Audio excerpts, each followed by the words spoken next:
del Ministerio Público. ¿En estos momentos se está llevando a cabo otro allanamiento o es la continuación del mismo allanamiento? Empezamos el programa informando, como noticia de último minuto, que se estaba llevando a cabo otra vez el allanamiento. ¿Nos puede contar eso? Buenas noches. Sí, buenas noches, Sol. Específicamente de lo que se trata es que nosotros cumplimos con un plan estratégico como equipo especial. Se solicitan medidas estrictamente legales a un juez, que es quien se encarga de verificar el contenido, los argumentos expuestos por parte del fiscal. Si es que considera de que son razonables, proporcionales a lo solicitado, ordena esa medida. Efectivamente, dentro del desarrollo de las diligencias de esta naturaleza pueden existir algunas incidencias que necesitan de ser complementadas o de ser verificadas o de ser de alguna manera confirmadas. Entonces, estas circunstancias son habituales dentro del desarrollo de este tipo de medidas excepcionales.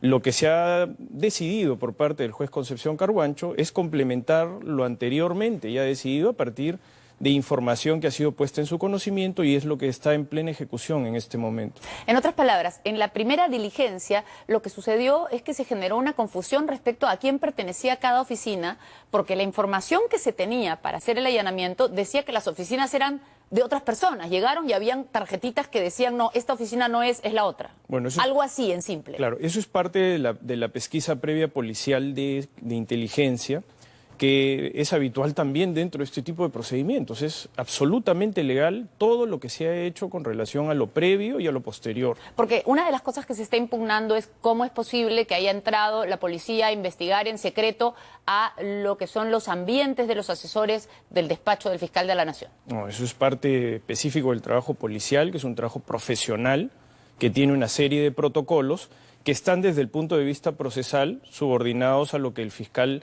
le ordena y le determina. Entonces, algunas personas dicen que si no se puede investigar al fiscal de la Nación, es decir, si él es un personaje que tiene una serie de privilegios para ser investigado, tampoco se podría investigar a sus asesores. Bueno, ¿se extienden estos privilegios a los asesores? Lo que sucede es que el señor fiscal de la Nación no es un investigado en esta carpeta. En realidad, la necesidad de averiguar, la necesidad de buscar información está vinculada a una serie de elementos que se dan dentro de la carpeta de investigación en la que se encuentra la señora Keiko Sofía Fujimori Iguchi y otras personas. Entonces, la investigada es Keiko Sofía Fujimori y dentro de la investigación que se le sigue a esas personas se ha llegado a la necesidad de allanar a las oficinas de los asesores del fiscal. Ahora, esto suena terrible, ¿no? Bueno, evidentemente, ¿no? Es parte de las cuestiones paradójicas que se producen dentro de un esquema que debería ser de estricta legalidad y en el que nos encontramos nosotros inmersos y que ha sido, además de público conocimiento, respecto a la permanente intromisión, interferencia y hostilización de la Fiscalía de la Nación. Trascendió luego de la primera diligencia que se había encontrado un documento referido al proceso que se le sigue a la señora Fujimori en las oficinas de uno de estos asesores. ¿Nos puede confirmar esta información? Mire, yo no puedo hacer ningún comentario porque eso es parte de la ejecución de las diligencias correspondientes y cualquier comentario de mi parte podría ser más bien interpretado de alguna manera inadecuada y además porque también eso forma parte de las atribuciones del fiscal provincial, del doctor José Domingo Pérez Gómez, en sus evaluaciones. Entonces vamos a tener que esperar a que se vea qué documentos se encuentran y que sean incorporados en todo caso como pruebas y documentos a la investigación. Ahí es cuando ya se pueden hacer conocidos. Totalmente de forma válida porque están amparados por un mandato judicial. ¿Qué sucede con las impugnaciones que ha dicho el señor fiscal de la Nación que va a presentar? Él dice que va ha protestado por esta medida de allanar las oficinas de sus asesores y ha dicho que va a tomar acciones. Bueno, esperemos en principio que sus decisiones correspondan al estricto respeto del principio de legalidad procesal. Para poder impugnar una decisión, primero uno tiene que tener la legitimidad para hacerlo. Esperemos a ver qué cosa es lo que el señor fiscal de la Nación vaya a decidir, en orden estrictamente a lo que hemos comentado, de que se trata de una medida tomada dentro de una carpeta de investigación en donde el señor fiscal de la Nación no es una persona que esté comprendida directamente en esa investigación y que como tal, por supuesto, está sometida a la incorporación válida dentro de los elementos que se incorporan dentro de la investigación. Respecto al fiscal de la Nación, entre las cosas que anunció el 31 de diciembre, o por lo menos alrededor de esa fecha son tantas cosas que ya no sé exactamente en qué momento lo dijo, se dijo que iba a hacer público el acuerdo o el contenido del preacuerdo, en realidad, porque todavía no se ha firmado, con Odebrecht. ¿Esto es posible? ¿Es legal? ¿Lo podría hacer? No, bueno, para nosotros es una intromisión más y una abierta ilegalidad respecto a lo que desde nuestra perspectiva es una lectura clara de buscar más bien entorpecer y buscar que el acuerdo no llegue a su finalización conforme ha sido ya decidido por parte de los sujetos procesales legitimados. El señor fiscal de la Nación no es un sujeto procesal legitimado y por supuesto dentro del esquema de reserva que por propia ley así se establece, los que tienen que responder no solamente por su integridad, son los que tienen esa legitimidad para hacerlo. Es un acuerdo negocial. El equipo especial es el equipo especial a través directamente del fiscal José Domingo Pérez Gómez, el señor procurador público, el señor doctor Jorge Ramírez. Y la empresa Odebrecht, obviamente, los colaboradores que voluntariamente se someten al procedimiento y finalmente un juez, que es quien verifica el control de legalidad correspondiente. Es decir, ¿un juez de dónde? ¿Del Brasil o del Perú? No, es el juez de Perú, es el juez que conoce ya incluso específicamente, porque ya hay una previsión legal al respecto, que no es, como se dice, el juez Concepción Carhuancho, ¿no? ¿Quién es el juez que va a ver que va a ver el acuerdo con En su momento lo vio el doctor Juan Carlos Sánchez Balbuena, pero que reemplazaba a la doctora Ángeles, me parece, no recuerdo en este momento su apellido, pero estaba adscrita en ese momento al Sistema Nacional Anticorrupción que lideraba en esa oportunidad la doctora Susana Castañeda Otsu, que ha sido recientemente promovida a la Corte Suprema de Justicia de la República. Pero en todo caso no es el juez Concepción Carhuancho el que va a ver la legalidad de este acuerdo, el control de legalidad. Ahora, ese acuerdo, muchas personas dicen, tiene una trascendencia tal para el país, que muchas personas dicen, no, esto debería conocerse, pero usted nos dice que la ley dice que es reservado y que solo las personas que intervienen lo ven. Nosotros, por supuesto, reconocemos la necesidad de que la búsqueda de legitimidad también está enmarcada dentro de la posibilidad de transparentar algunos aspectos. De hecho, en este mismo programa nos han entrevistado y hemos puesto en conocimiento algunas líneas maestras del acuerdo, por eso es que es objeto de crítica, de otra manera ni siquiera se sabría específicamente Pero a qué por ley hemos ustedes llegado. Podrían tenerlo en reserva. Pero lo debemos mantener en reserva porque las partes así lo acuerdan, es decir, el sostenimiento de la reserva es porque hay una serie de aspectos colaterales que pueden ser perjudiciales si se revelan. Estoy haciendo referencia específica, no tanto a las líneas maestras del acuerdo, sino a los aspectos vinculados a la corroboración de los dichos de culpabilidad de cada colaborador eficaz y de la propia empresa. Ahora, cuando usted habla de la corroboración de los dichos de los colaboradores eficaces, pareciera que lo que se espera son simplemente más dichos. Y una de las cosas que sirven como permanente defensa de las personas que están siendo juzgadas es todo lo que hay son dichos de colaboradores. Eso no es verdad. Eso no es cierto. No es cierto que todo sea justamente por esa razón es que hay abundante material probatorio, es decir, documental, que sustenta específicamente lo manifestado por parte de los aspirantes a este tipo de beneficios. El juez tiene que corroborar específicamente los dichos, porque finalmente este procedimiento culmina con una sentencia condenatoria. Y para condenar a alguien, evidentemente, tiene que haber una ruptura absoluta de la presunción de inocencia. El juez también hace ese ejercicio en base a la documentación que se aporta a través de un mecanismo premial.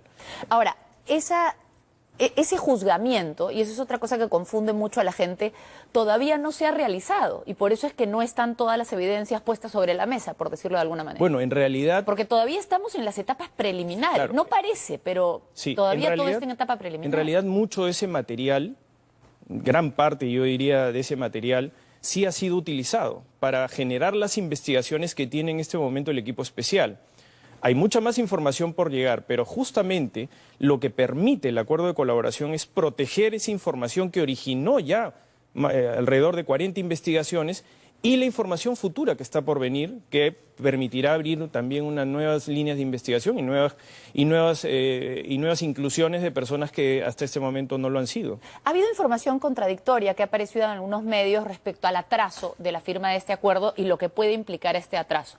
Porque para muchos de lo que se ha tratado con estas últimas acciones es de ganar tiempo y de tratar de boicotear este acuerdo y las consecuencias que puede traer. Lo que preocupa entonces es ¿hasta cuándo se atrasa? A ver, sí, para nosotros objetivamente sí hay un perjuicio. Ahora, dentro de la búsqueda de una solución que minimice o que trate de reducir los daños colaterales producidos, nos hemos puesto a trabajar de inmediato y hemos tratado de recuperar el tiempo que eventualmente habría sido perjudicial a partir de la decisión exclusivamente de la Fiscalía de la Nación del 31 de diciembre a las 8 de la noche. Esa fue la decisión Sí. que hizo que ya no se pueda revisar el borrador para suscribir el acuerdo a partir del 11. Así es, ese es un dato absolutamente objetivo que se produjo a partir de la incertidumbre que se generó con la decisión del señor Pedro Gonzalo Chávez, fiscal de la Nación de Perú.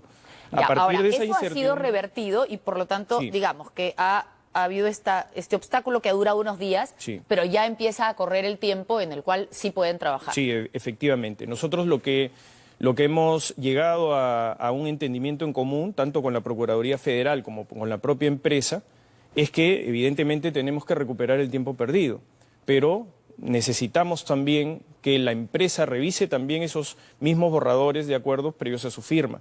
Entonces, ese espacio de tiempo es el que se ha afectado a partir de la decisión del doctor Chávarri, pero estimamos que durante la semana del 14 al 18, como ya no se van a llevar a cabo las diligencias, es un espacio de tiempo suficiente como para que todos estos ajustes se lleguen finalmente a producir y podamos estar expeditos para su firma. Ya, digamos que esto corre del 11 al 14 que iba a ser, se ha pasado al 14, 18, si se es optimista. Luego de eso recién se tendrían que programar las diligencias. Sí, pero así es. también ha trascendido que la programación de diligencias depende de que puedan coincidir los abogados, Es las verdad. personas que van a declarar y ustedes.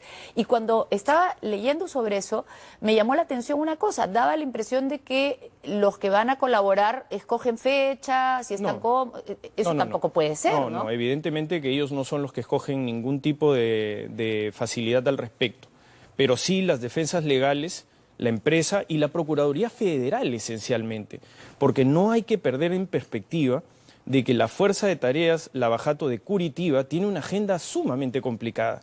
Para nosotros haber tenido una semana dedicados exclusivamente al Perú, hemos tenido que contar con un apoyo necesario y con una programación previa de alrededor de 45 días previos, porque hay 3 señores procuradores federales brasileños que dedican todo el día a la justicia peruana, cosa que en términos de solidaridad es inapreciable, pero tampoco podemos condicionar su agenda y es ahí donde tenemos que ajustar los procedimientos para nosotros estar dispuestos al momento en el que el procurador federal lo disponga. Digamos que no tiene por qué ser su prioridad el Perú y sin embargo sí le están dando un Sí, espacio prioritario. absolutamente. Ahora, absolutamente. también se decía, en otro medio leí que en Brasil podía retrasarse esto hasta marzo por razones de descanso judicial. No ¿Podía ser? es No, cierto. eso es- El descanso judicial termina el día de hoy.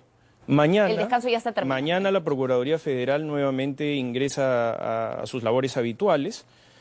Es por eso que todavía no tenemos una programación oficial, porque recién el día de mañana ellos están en capacidad de poder definir su propia agenda, ¿no? Entonces, en ese orden de ideas, nosotros pensamos de que dentro de, por supuesto, sus recargadas labores, nos darán un espacio como ha venido siendo, ¿no? Con un esfuerzo importante de su parte, entendiendo de que ellos han pasado por esto antes.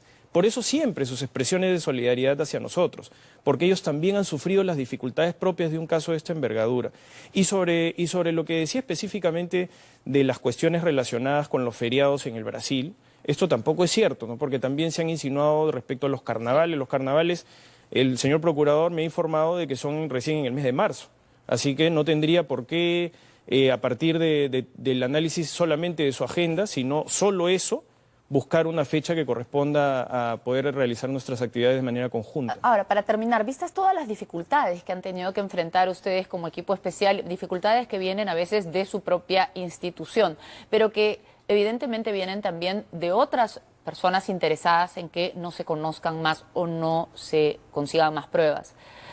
¿Qué espera usted para los próximos días? ¿Cree que ya por fin el equipo especial va a poder trabajar tranquilo y llegar a culminar esto? ¿O? No, nosotros estamos sometidos a permanentes hostilizaciones, a permanente injerencia de parte de la Fiscalía de la Nación, de tal manera que para nosotros es un clima inaceptable Pero en eso el no que es- nos transitamos. ¿Eso no es obstaculización de la justicia?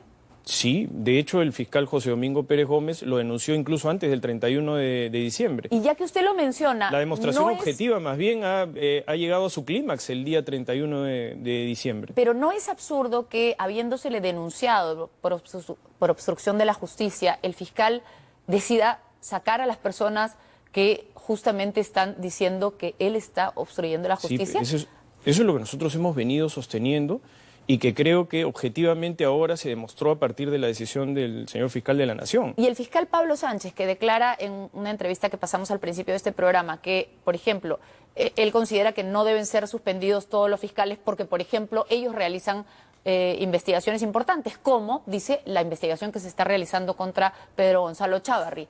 ¿En qué está esa investigación? Bueno, eso es algo de lo que yo no puedo generar ningún comentario porque nosotros no conocemos de los procedimientos internos dentro de cada Fiscalía Suprema. Nosotros también somos respetuosos de ese procedimiento. Sin embargo, lo que sí tenemos que testimoniar es que nos encontramos en esta línea crítica de trabajo precisamente por lo que ha venido sucediendo en nuestra relación, que es estrictamente funcional y de referencia hacia las intromisiones y hostilizaciones del señor fiscal de la Nación.